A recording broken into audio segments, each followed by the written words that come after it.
Bonjour messieurs, dames. Cette vidéo pour vous parler encore de violence. Un adolescent de 14 ans est décédé suite à une attaque au couteau par un terroriste, apparemment, d'après les informations. Je vous lis l'article. Ensuite, je vous donnerai mes avis et mes conseils. Une attaque au couteau a eu lieu ce samedi 15 février à Villac, causant la mort d'un adolescent de 14 ans. Le suspect, un demandeur d'asile syrien de 23 ans, a été interpellé. Selon le ministre de l'Intérieur, il s'agit d'un acte islamiste avec des liens avec Daesh. Un adolescent de 14 ans a été poignardé à mort et 5 autres personnes blessées samedi 15 février aux alentours de 16 heures dans une attaque au couteau à Villach, Karanti, dans le sud de l'Autriche. La police a annoncé avoir arrêté un suspect, un demandeur d'asile syrien de 23 ans. Un mort et 5 personnes blessées. Le bilan est lourd au lendemain du drame survenu au centre-ville, près de la place centrale. Une victime, un garçon de 14 ans, est décédé, a déclaré le porte-parole de la police, Rainer Dionisio. 2 victimes ont été hospitalisées pour des blessures graves et 3 autres ont été blessées de façon plus légère, a-t-il ajouté. Au total, 4 Autrichiens, dont l'adolescent de 14 ans tué, et un citoyen irakien, selon les médias autrichiens Die Presse, ont été pris à partie. La nationalité de la 6e victime était encore inconnue ce dimanche, toujours selon le journal. Le suspect arrêté grâce à l'aide d'un livreur. Sur une vidéo filmant l'incident, un homme armé d'un couteau s'en prend à un passant en pleine rue au milieu d'une foule de témoins. Dans la panique, certains d'entre eux ont tenté de s'interposer. C'est finalement un livreur de repas de 40 ans, lui aussi d'origine syrienne, qui a facilité l'arrestation de l'agresseur, juste après les faits, selon le porte-parole de la police. Il a lancé sa voiture contre l'attaquant, qui a été légèrement blessé et a pu ensuite être appréhendé. Il voulait se diriger vers le centre-ville et il y avait des enfants dans la rue. Je ne pouvais pas le permettre, a déclaré le chauffeur-livreur au Kronenzeitung, qui n'a pas réfléchi à 2 fois avant d'agir. Dans le chaos de la situation, des passants ont percuté son véhicule parce qu'ils pensaient qu'il était le méchant. Au début, l'assaillant se disputait avec des gens dans une rue adjacente, puis il a commencé à frapper autour de lui. Nous avons d'abord essayé de le maîtriser, puis nous avons vu le couteau et nous nous sommes éloignés, a déclaré un autre témoin à cette même source. C'était comme dans un film. Il s'en prenait à tout le monde. Un demandeur d'asile syrien, maîtrisé par les forces de l'ordre seulement 7 minutes après le premier appel d'urgence, l'auteur présumé n'a montré aucun signe de résistance, esquissant même un sourire sur une photo prise lors de son arrestation. Le suspect est un homme de nationalité syrienne de 23 ans, un demandeur d'asile disposant d'un permis de séjour légal. À notre connaissance, il n'est pas fiché par la police, a indiqué le porte-parole de la police. Il n'y a pas d'indice concret d'une quelconque complicité à ce stade, mais cette hypothèse ne peut pas encore être exclue. Atrocité incroyable.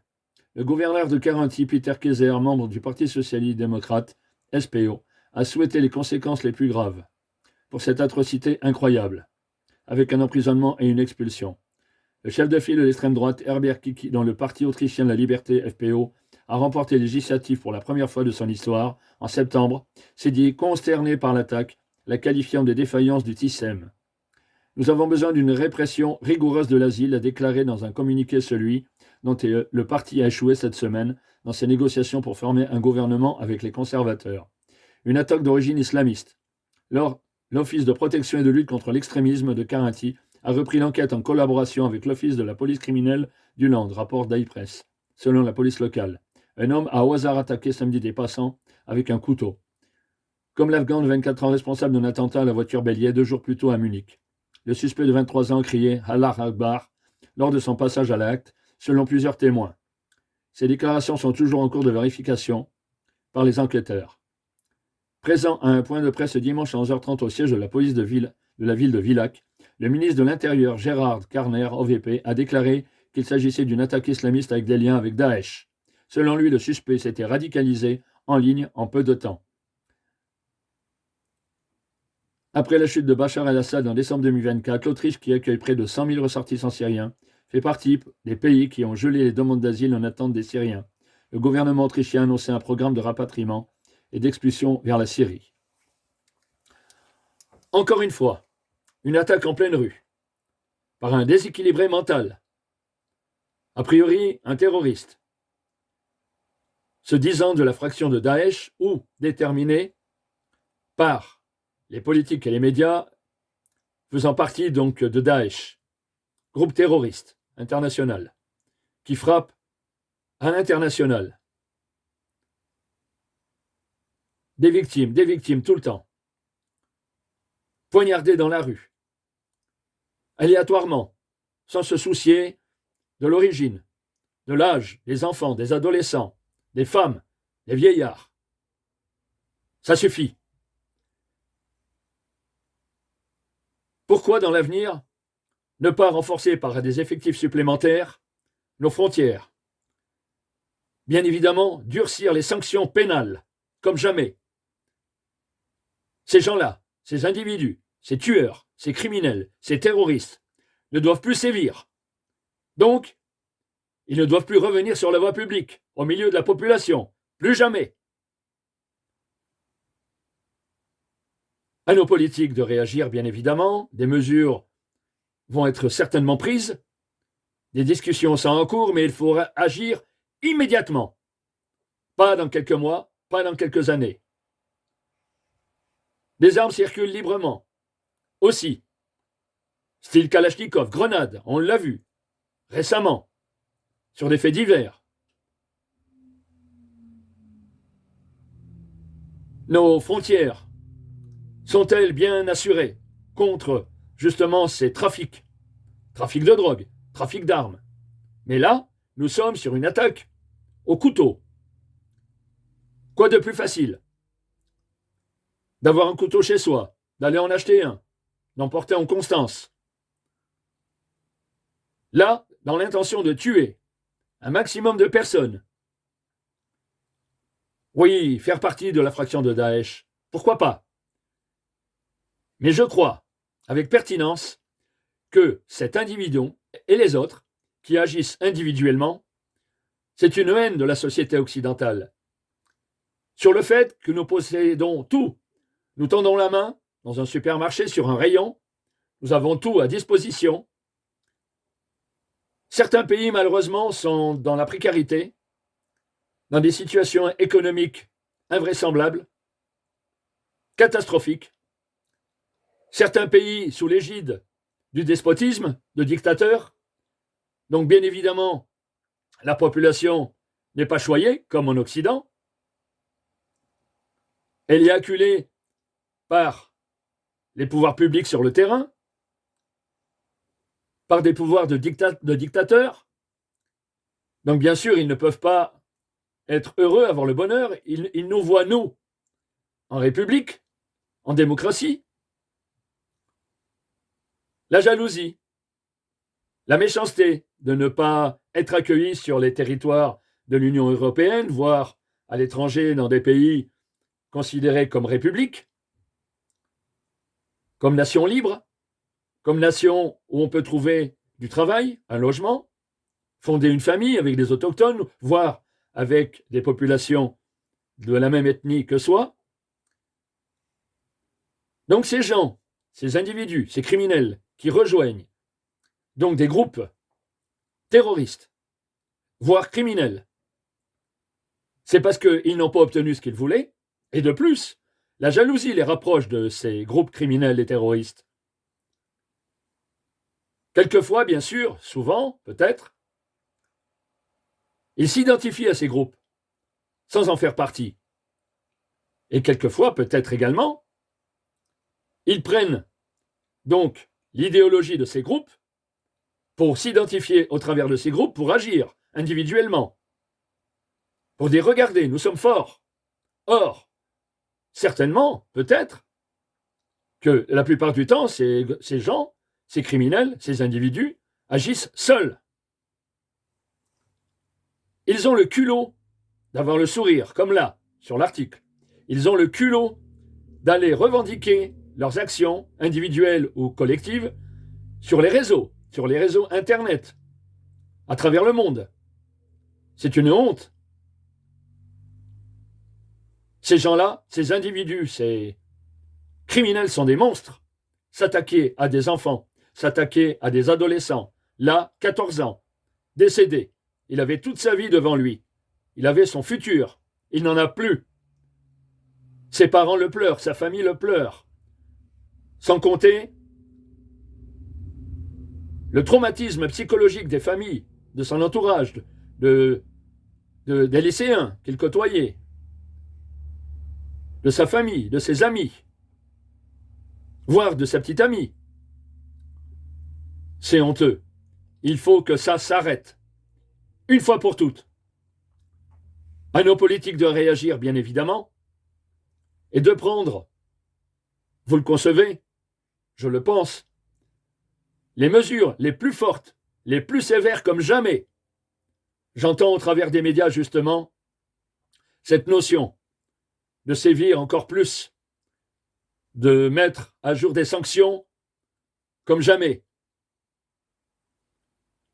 Notre ministre de la Justice en parlait récemment, parce que je suis l'information pour pouvoir vous renseigner, en plus de mon expérience de policier en anticriminalité, donc j'ai eu affaire à toutes sortes de groupes criminels sur la voie publique, trafiquants de drogue, jeunes trafiquants de drogue, même armés.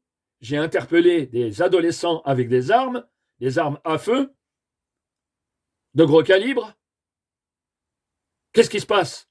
Comment se fait-il? Comment se sont-ils procurés ces armes à cet âge-là?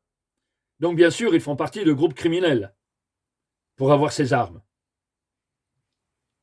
Le trafic de drogue, le trafic d'armes, le trafic d'êtres humains, sans parler des autres trafics, le tabac, bien sûr, et aussi tout ce qui est commercial, le trafic en tout genre. Il y en a marre. Cette violence, elle est quotidienne maintenant. Au travers de vidéos, vous le voyez, puisque je vous fais quotidiennement des vidéos, toujours avec cette violence. Les gens sont inquiets, beaucoup de personnes qui me connaissent, qui savent que j'ai effectué un métier de policier pendant plusieurs années, viennent se confier à moi, me donnent leur avis, qu'ils ont peur, qu'ils sont terrorisés, qu'ils n'ont plus confiance, bien sûr, en leur politique ou en la justice. J'essaye de les rassurer, comme je peux. Je leur dis, ayez confiance, des mesures vont être prises, n'ayez pas peur, si vous avez peur, si vous êtes terrorisé, tous ces criminels, ces tueurs, ces assassins, ces terroristes, ils le savent. Vous les faites gagner. Donc, soyons courageux. Je ne vous demande pas d'être des héros, mais d'intervenir, de donner des renseignements, éventuellement, si vous en avez, dans votre entourage. Soyez discrets, surtout. Très discrets. Ne changez pas votre comportement, que ce soit dans le milieu professionnel ou autour de vous. Vous risquez à votre tour d'être victime. Soyez lucide, vigilant. Faites attention. Dans la rue, dans votre milieu professionnel, partout où vous vous trouvez. Nous vivons malheureusement une époque catastrophique, avec de la violence partout. Des actes de terrorisme, sans arrêt, récurrents. De la violence dans la rue, sur la voie publique. Je vous le dis et vous le savez, vous vous en doutez. Il ne peut pas y avoir de liberté dans une population, dans une nation, sans la liberté de pouvoir circuler, sans être acculé, violenté, tué dans la rue, par des criminels, des trafiquants et des terroristes, des assassins, des voyous. C'est pas possible.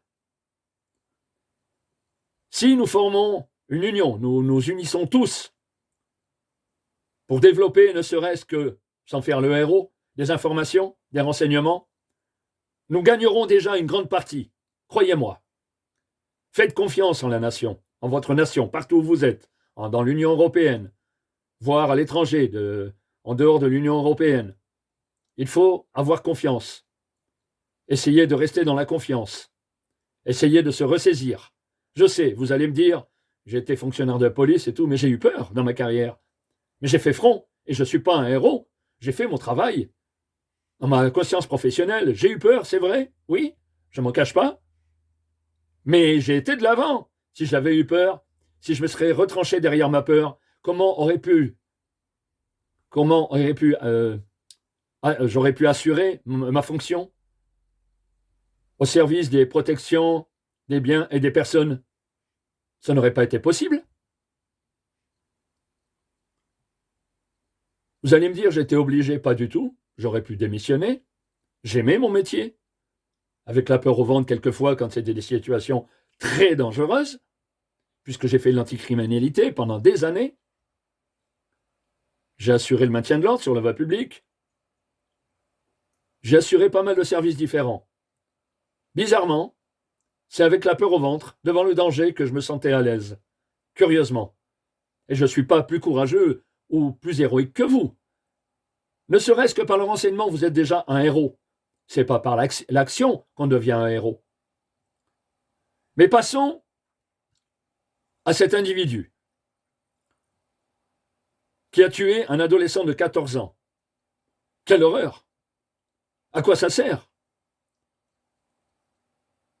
Radicalisé de quoi? Cet individu, il va mourir. Comme tous les êtres humains, il aura gagné quoi? Au nom d'une religion? D'une croyance? S'il le veut, ah bon? Il tue. Je ne connais aucune religion, aucune croyance qui dit de tuer ses semblables. D'ailleurs, je vous le redis sur cette vidéo, j'ai discuté avec des personnes de toute religion, des musulmans, des chrétiens, et les musulmans en particulier, puisque nous sommes sur une confrontation entre l'islam et, on va dire, l'Occident, a priori. Rien n'est bien sûr, car on ne peut jamais définir ce que j'ai dans la tête. Ils m'ont toujours dit, ça n'a rien à voir avec nous, je parle des musulmans bien sûr, ça n'a rien à voir avec nous. Ce sont des fous furieux. Notre religion, elle ne demande pas de tuer, vous voyez. Ils me l'ont dit. Des gens avec qui j'ai travaillé, des gens donc de mon entourage professionnel, des gens dans la rue que j'ai eu à discuter. Je suis assez relationnel, donc ça me permet aujourd'hui d'ailleurs de faire ces vidéos en dehors de ma fonction. Heureusement que j'étais relationnel, que j'étais très social, et en toute sociabilité, heureusement, parce que j'effectuais un métier de fonction publique. Donc il faut être vers les autres. Il faut se sacrifier pour les autres. Mais j'ai aucune fierté aujourd'hui. J'ai été payé pour le faire, je l'ai fait avec conviction, avec sacerdoce. C'est pour ça que je peux vous rapporter des vidéos, des renseignements. Soyez prudents, méfiez-vous. Si un jour vous êtes acculé sur un acte terroriste, fuyez, fuyez, vous n'êtes pas un héros. Tout peut se comprendre sur l'héroïsme, aussi bien sur la fuite de quelqu'un. Personne n'est semblable à un autre individu devant la peur, devant l'héroïsme, devant le courage. Vous avez le droit d'avoir peur. J'ai eu peur, j'ai fait mon métier, j'ai été au-devant, j'ai été au-delà de ma peur, parce que je savais que si je reculais, je ne pouvais plus assurer de protection et des biens des personnes. Il y aurait eu des victimes à cause de moi. Et en tout cas de culpabilité, ça me serait resté toute ma vie. Je ne pouvais pas. Sans parler de ma conscience professionnelle, ma conscience humaine elle-même. J'ai vu sur ces vidéos-là, pour ce crime sur cet enfant, il y a des gens qui sont intervenus en essayant de le désarmer. Après, ils ont vu qu'il avait un couteau. Donc, ils n'ont pas insisté. Après, il y a des fonctionnaires de police. Donc, le monsieur, le Syrien, de la même ethnie, apparemment, qui a foncé sur cet individu. Magnifique. Magnifique. Ce qui prouve bien que certaines personnes, certaines ethnies n'ont rien à voir avec la religion dans la même ethnie, puisque vous avez des combattants pour le bien contre des combattants pour le mal qui font partie de la même religion et de la même ethnie. Incroyable. Mais c'est magnifique. Ça veut bien dire ce que ça veut dire. L'être humain, il ne veut pas la guerre. Il ne veut pas voir le sang couler. Personne. À part des fous, voire des milliers de fous qui sont sur la planète, qui ont toujours été là, pour engendrer des guerres, pour engendrer de la terreur, du terrorisme, et pour tuer, pour faire souffrir.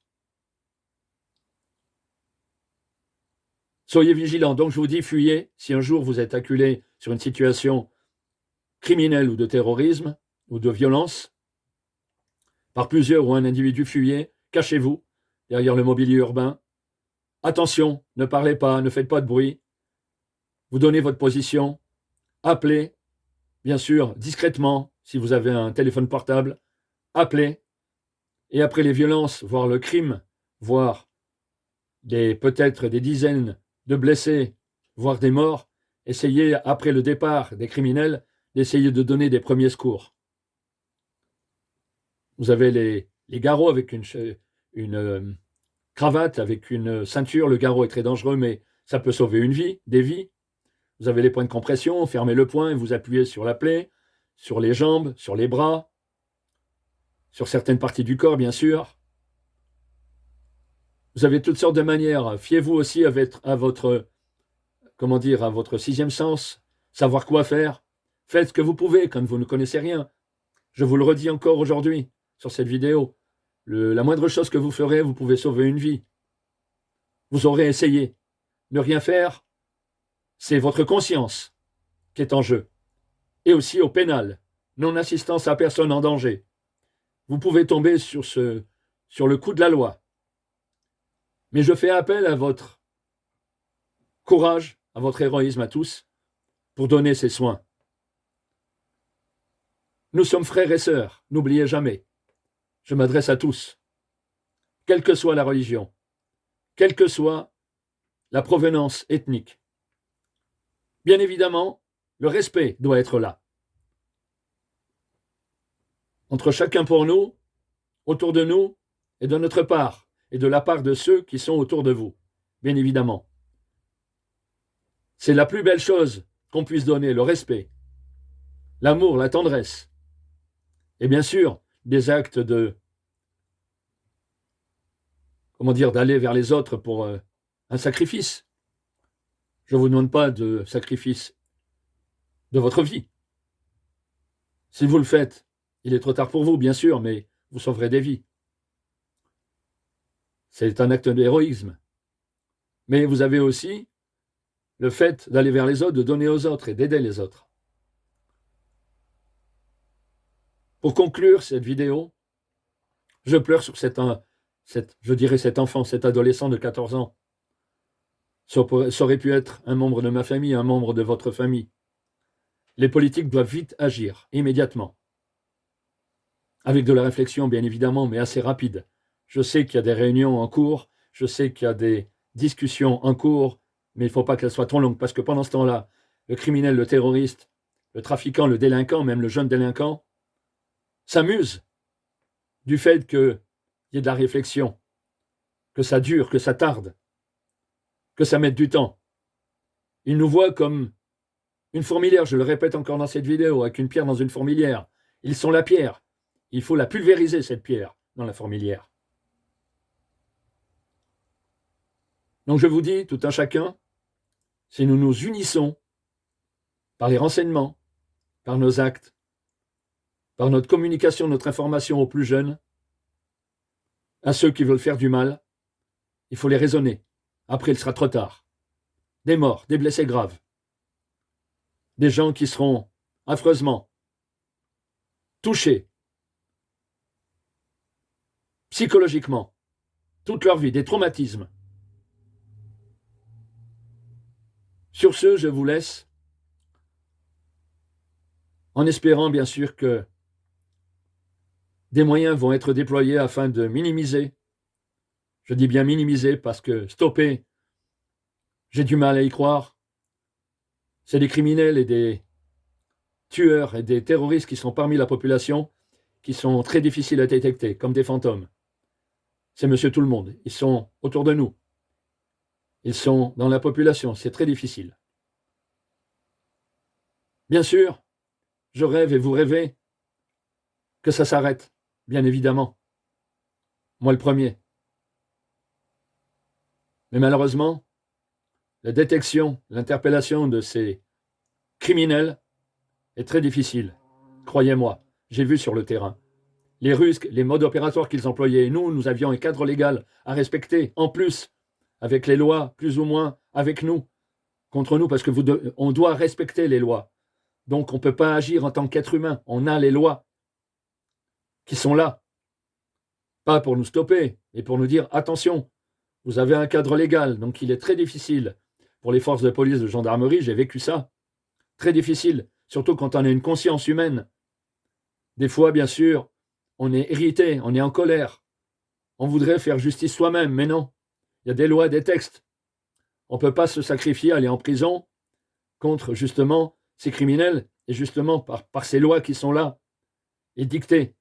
Donc j'ai entendu dernièrement, la minorité pénale qui va être changée, les sanctions qui vont être plus sévères, on a la perpétuité. Pourquoi pas rétablir la peine de mort pour certains cas de figure extrêmes qui ont tué plusieurs personnes? Des gens sans foi ni loi, pourquoi pas? Je ne suis ni juge ni politique. C'est aux politiques et aux juges de voir où ils doivent justement mener leur combat pour pouvoir aider la population et protéger les biens et les personnes. Et bien sûr, enrayer ce trafic d'armes et ce trafic de drogue. Tout est lié. Tout est lié, malheureusement. Le trafic de drogue, la prostitution, par exemple, bien sûr, alimente certains groupes criminels, voire terroristes. Je le sais. Vous le savez, pour certains. Et maintenant, une petite pensée à nos militaires, à nos gendarmes et à nos policiers, aux gens de la sécurité privée, tous ceux qui assurent la sécurité sur notre territoire et aussi bien dans l'Union européenne. Je leur rends hommage, pas parce que j'en ai été un, puisque j'ai été militaire, policier et agent de sécurité. Oui, j'ai tout ça. J'ai fait tout ce parcours. C'est pour ça que je vais vous aider aujourd'hui. Je ne veux pas que vous soyez victime demain. Moi non plus d'ailleurs, mais je suis vigilant. Je vous laisse là-dessus, méditez. N'oubliez pas d'aller sur ma chaîne YouTube, autant que vous pouvez, cqconseil.com. Et nous avons aussi notre site où nous faisons des formations. Un exemple, nous avons fait le cambriolage, nous allons faire tout ce qui peut être sur le code pénal, toutes les violences qui peuvent être faites, tous les crimes qui peuvent être commis, sur notre site cqconseil.com. Je vous remercie de m'avoir écouté.